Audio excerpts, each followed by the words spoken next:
अल्लाहुम्मा सल्लि अला सय्यिदिना मौलाना मुहम्मद व अला आलि सय्यिदिना मौलाना मुहम्मद व बारिक वसल्लम।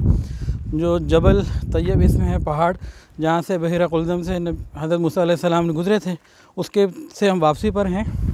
तो एक और अल्लाह रब्बुल इज़्ज़त की कुदरत, वो पानी सी ब्लू है, डार्क कलर का, और ये ग्रीन है। हाँ, अपनी आँखों से देख रहे हैं, वीडियो में भी इंशाल्लाह नज़र आ जाएगा।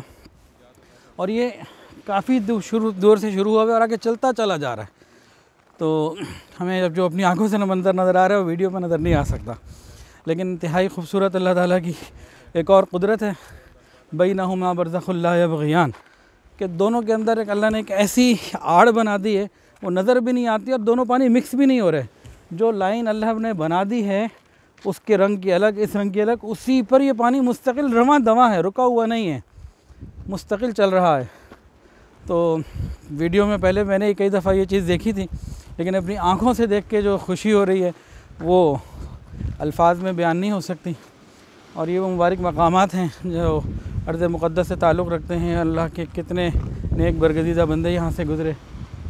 और यहीं करीब पीछे जो पहाड़ है, समंदर का एरिया, वहीं फ़िरौन गरक़ हुआ और वहीं पे हज़रत मूसा अलैहिस्सलाम को अल्लाह ने कौम के साथ ये समंदर पार करवा दिया।